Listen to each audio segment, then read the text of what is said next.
Hola, en este video vamos a revisar el proceso de atención nutricia, específicamente el indicador de antropometría, para poder resolver algunos casos del examen EGEL Plus Nutri.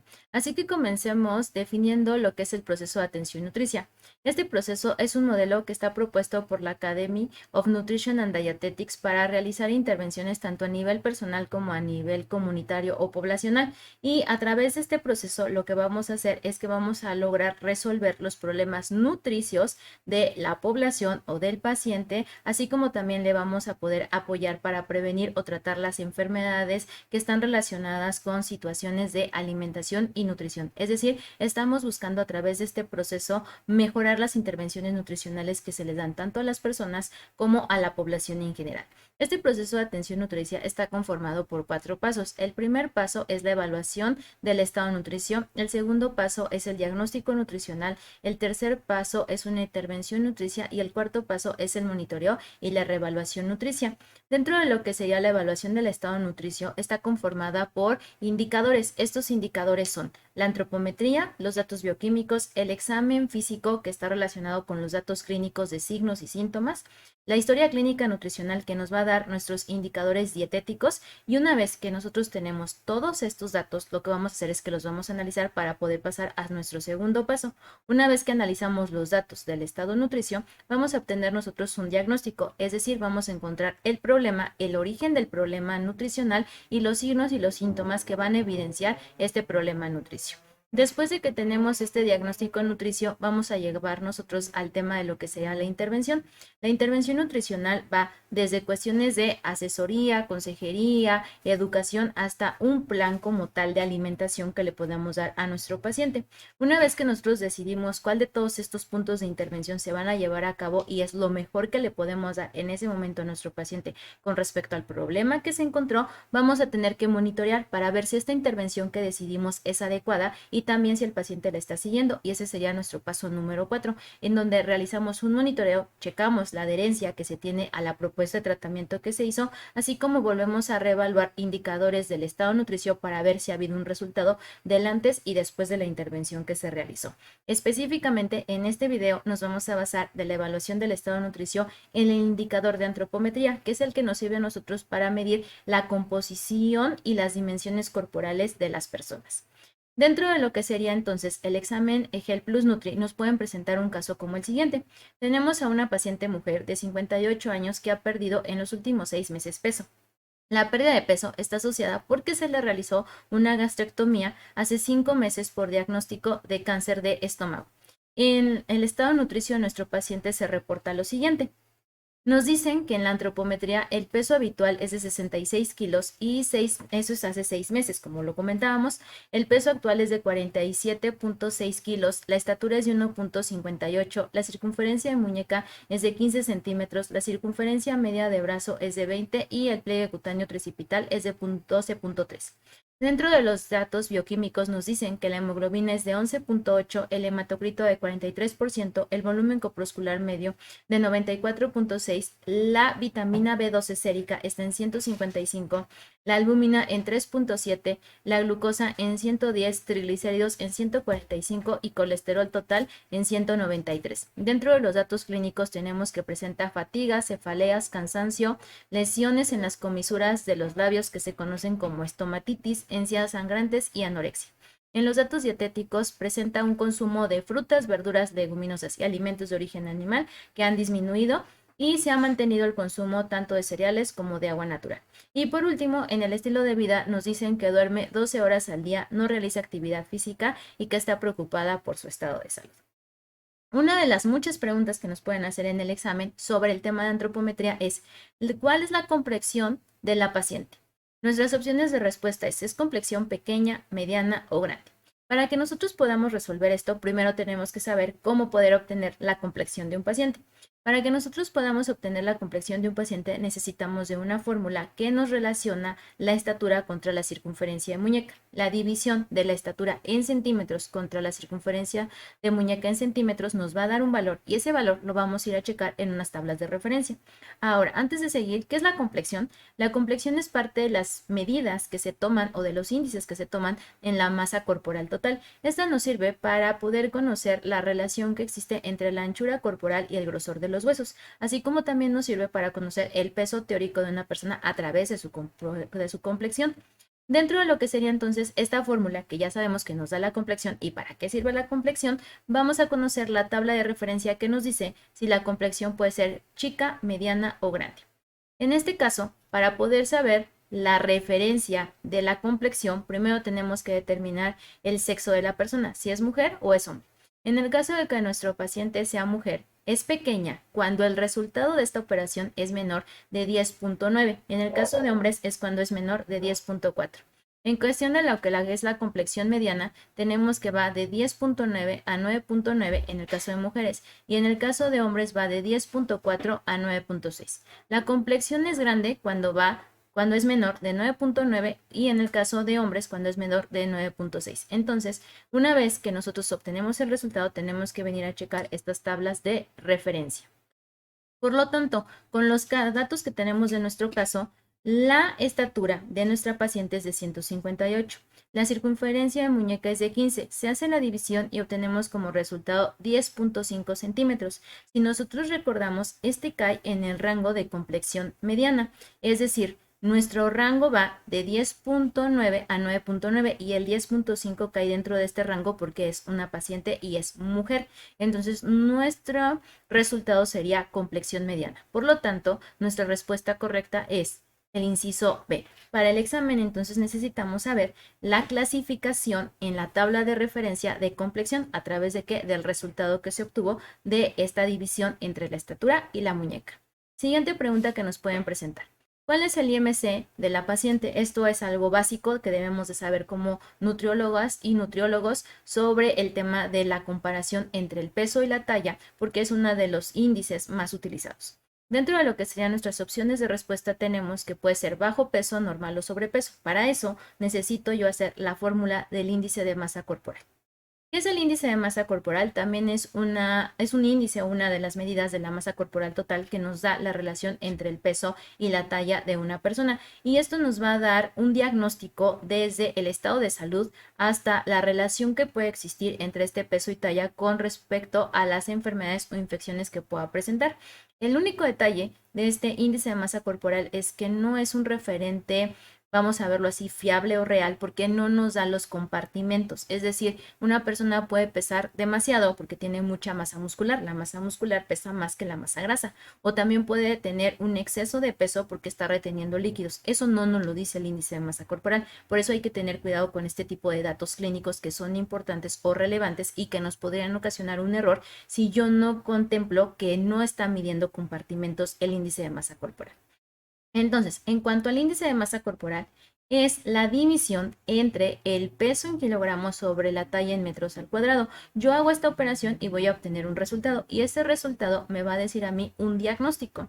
Las tablas de referencia que tenemos nosotros precisamente para los diagnósticos del IMC son las siguientes, que son a través de lo que nos marca la OMS. Nosotros tenemos que una persona tiene una relación de su peso con su talla normal cuando el resultado va de 18.5 a 24.9. Cuando es menor de 18.5 tenemos nosotros un bajo peso y lo podemos clasificar como delgadez o desnutrición leve, delgadez o desnutrición moderada o delgadez y desnutrición grave, según el rango que me den por debajo de 18.5. En caso contrario, cuando yo tengo un valor por arriba de 24.9, vamos a empezar con el tema del sobrepeso.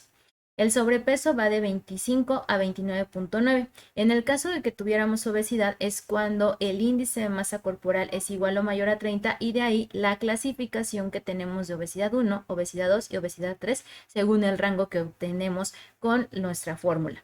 Entonces, regresando a lo que sería nuestro índice de masa corporal de la paciente, nosotros necesitamos siempre comparar el peso actual que de la paciente es de 47.6 entre la estatura que es 1.58 al cuadrado. Se hace esta división y obtenemos como resultado 19.06 kilogramos sobre metro al cuadrado. Esta es una clasificación que en la tabla de referencia cae dentro del 18.5 a 24.9. Por lo tanto, el índice de masa corporal de nuestra paciente todavía cae dentro de la normalidad. Por lo tanto, nuestra respuesta correcta sería el inciso B. Siguiente pregunta, igual sobre antropometría. Ahora nos dicen en qué rango se encuentra su porcentaje de cambio de peso. Y nos dicen que si es desnutrición leve, moderada o grave. Hablemos del porcentaje de cambio de peso. El porcentaje de cambio de peso también es uno de los datos que se utiliza para evaluar la masa corporal total. Este porcentaje de cambio de peso lo que utiliza es el peso habitual de la persona. A través del peso habitual yo puedo comparar a esa misma persona sobre su peso habitual cómo ha sido el cambio y nos va a dar un dato muy fiable sobre qué tan grave o qué tanto se está complicando la persona con respecto a su estado de salud. Es decir, me va a medir tanto el indicador de desnutrición como el tema de lo que sería la mortalidad relacionada precisamente con la presencia de enfermedades. Dentro de lo que sería el peso habitual, ¿qué es el peso habitual? El peso habitual es el peso en los últimos 5 años, así como el peso que se ha mantenido durante la mayor parte del tiempo durante su vida un paciente o el peso de ingreso hospitalario. Este dato pues lo vamos a obtener del paciente o de algún familiar que nos pueda dar el dato del peso que casi siempre ha tenido nuestro paciente. Regresando a nuestro caso clínico, ¿qué es lo que tenemos que hacer nosotros entonces? La fórmula de porcentaje de cambio de peso utiliza el peso habitual menos el peso actual entre el peso habitual y lo vamos a multiplicar por 100 porque es un porcentaje. Entonces, ¿qué vamos a hacer? Una vez que realizamos nosotros esto, vamos a obtener un porcentaje y lo tenemos que comparar contra las tablas de referencia de porcentaje de cambio de peso. ¿Y cuáles son estas tablas? Las siguientes. Nosotros tenemos que el porcentaje de cambio de peso nos puede decir si hay desnutrición moderada o desnutrición grave. En el caso de lo que sería desnutrición moderada, cuando el porcentaje de peso es del 5% en un mes, cae dentro de esta clasificación, pero si es mayor al 5%, pues vamos a tener un problema de desnutrición grave. En el caso de que nuestro porcentaje de peso sea de 7.5 en 3 meses, vamos a tener que es moderada, pero si es mayor al 7.5 en 3 meses es grave. Si tenemos que es del 10% en 6 meses va a ser moderada, pero si es mayor al 10% en 6 meses va a ser grave. En cuanto al porcentaje de peso en un año, si es de 20% es moderada, pero si es mayor del 20% en un año sería grave. Entonces, ¿qué vamos a hacer? Sustituir los datos de nuestra fórmula. El peso habitual de nuestra paciente en los últimos 6 meses es de 66. El peso actual es de 47.6. Restamos el peso habitual contra el peso actual y lo dividimos entre el peso habitual y lo que nos dé el resultado lo multiplicamos por 100. El resultado que nos da es de 27.87. Si recordamos lo que acabo de mencionar de las tablas de referencia, cuando la pérdida de peso en un mes es mayor al 10% es desnutrición grave y aquí pues es mayor del 20%, entonces tenemos una desnutrición grave en nuestro paciente. Recordando las tablas de referencia, si es mayor del 10% cae dentro de una desnutrición grave. Por lo tanto, nuestra respuesta correcta sería el inciso C. Siguiente pregunta. El índice de circunferencia de brazo contra edad está por debajo del percentil 5. ¿Cuál es el diagnóstico? Inciso A, normal. Inciso B, riesgo de desnutrición o inciso C, desnutrición. Para que yo pueda saber cuál es el diagnóstico, pues necesito saber las tablas de referencia que tenemos nosotros para este índice. En cuanto a lo que sería la circunferencia media del brazo y la edad, sigue siendo también un índice que evalúa la masa corporal total. En el área nutricia es muy importante considerarlo, ya que nos mide a nosotros la capacidad, o mejor dicho, nos dice la relación que existe de las masas, tanto masa grasa como masa muscular, y es muy fácil de obtenerla porque es la circunferencia en el brazo.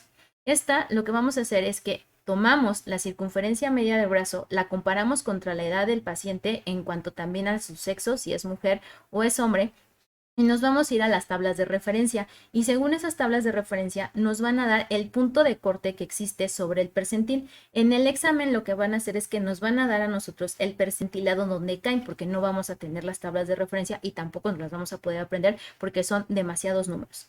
En cuanto a lo que sería entonces cómo se interpretan, que es el dato importante para el examen, estas tablas de referencia. Si la circunferencia media de brazo contra la edad cae por debajo del percentil 5, entonces vamos a decir que tenemos riesgo de desnutrición. Si el percentil es entre el 5 al 95, estamos en normal, y si el percentil es mayor de 95, tendríamos riesgo de obesidad o hipertrofia muscular, porque recordemos que están midiendo la circunferencia de brazo, tanto la masa muscular, la masa grasa, como la masa ósea.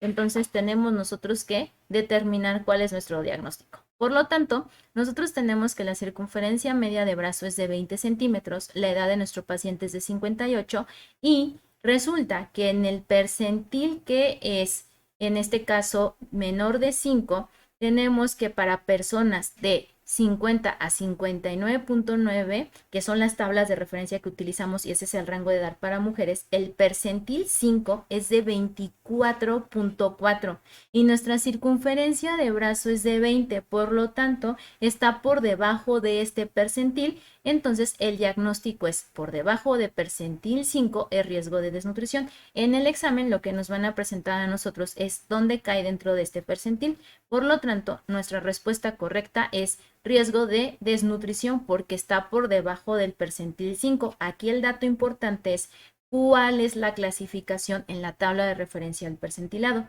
Entonces nuestra respuesta correcta sería el inciso B. Siguiente pregunta. El índice de pliegue cutáneo tricipital contra la edad se encuentra por debajo del percentil 5. ¿Cuál es el diagnóstico?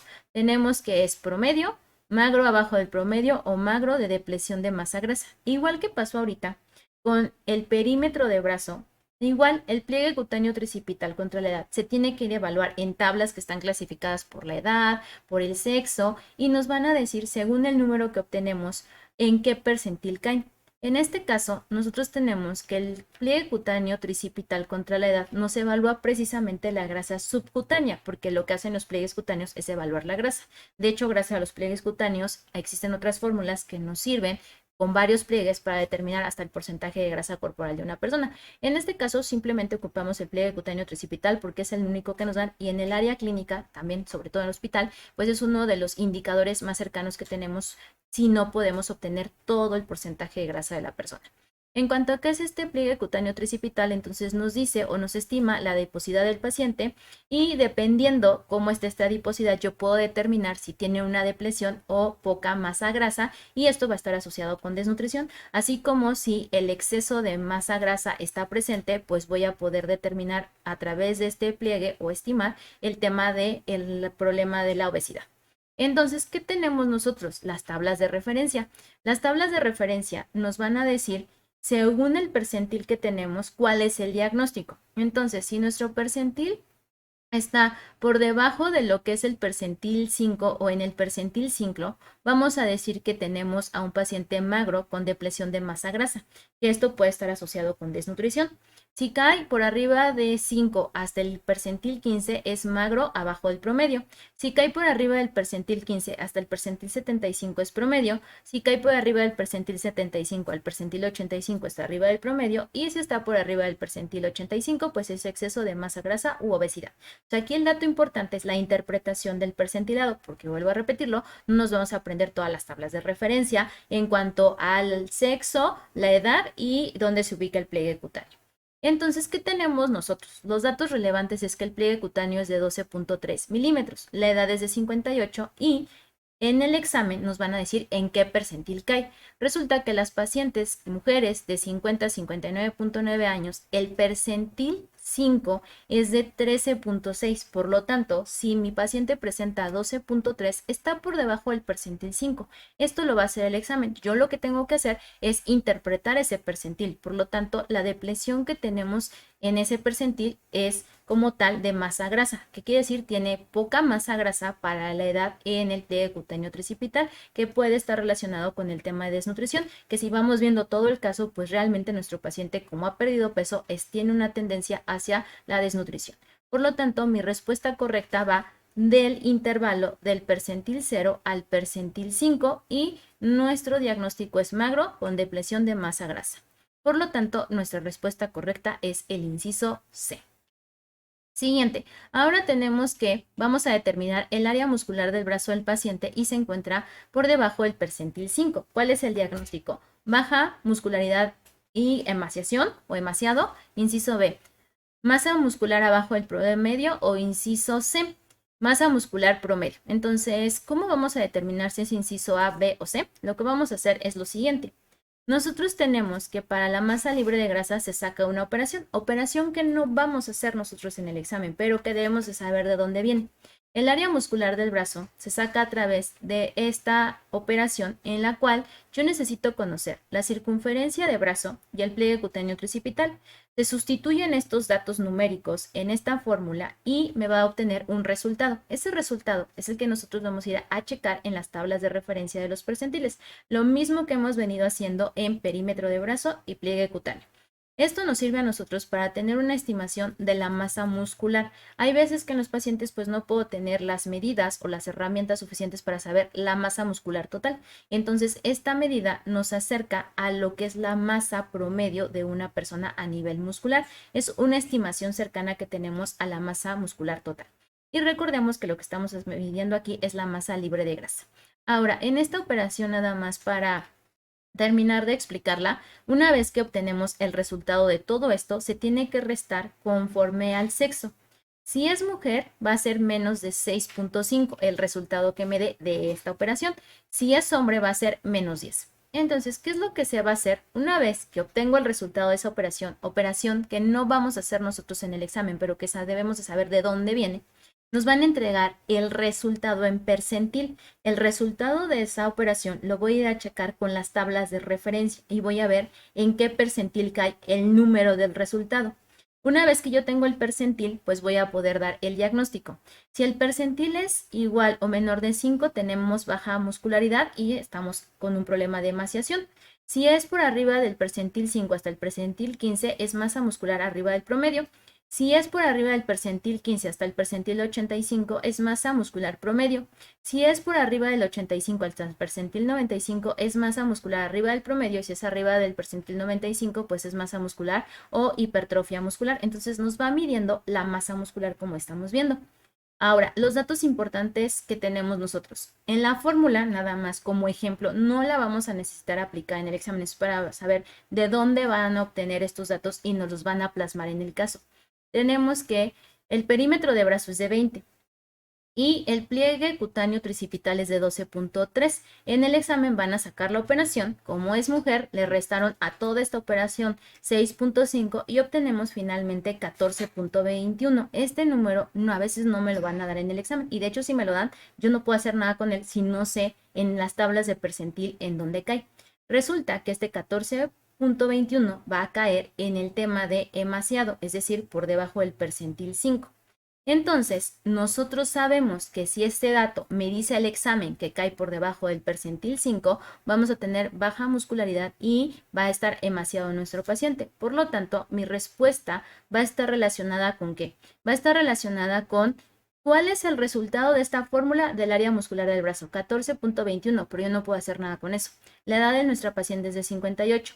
El examen ya se encargó, en el caso de hacer la operación, de ir a comparar este número en las tablas de referencia en mujeres de 50 a 59.9 años, sabiendo que el percentil 5 de este número es 28.8 y si es 14.21 pues está más que por debajo del percentil 5. Si el 28.8 es el percentil 5 contra 14 está muy por debajo de esto y entonces a mí el examen me va a decir el diagnóstico es percentil abajo de 5, tenemos baja muscularidad y tenemos un problema de emaciación con nuestro paciente. Por lo tanto, mi respuesta correcta sería el inciso A. Con esto estaríamos terminando un poco el tema de antropometría, de lo mucho que nos pueden preguntar de antropometría en los casos del examen EGEL. Igual nos pueden relacionar varias medidas, pueden no nada más preguntarnos una sola operación o un solo percentilado, sino varios percentilados y dar el diagnóstico finalmente de varias, desde la masa corporal total, como dar resultados de evaluación masa, como dar resultados de evaluación de masa libre de grasa. Es decir, que voy a tener que decir si el paciente tiene emaciación, si el paciente tiene desnutrición, y si el paciente tiene una complexión mediana, es decir, a veces el examen busca en un mismo inciso varias respuestas. Aquí lo que nosotros hicimos fue precisamente evaluar masa corporal total, masa grasa y masa libre de grasa de muchas de las operaciones que existen. Así que recuerda suscribirte al canal y darle like a este video para poder seguir estudiando juntos para el examen EGEL Plus Nutri.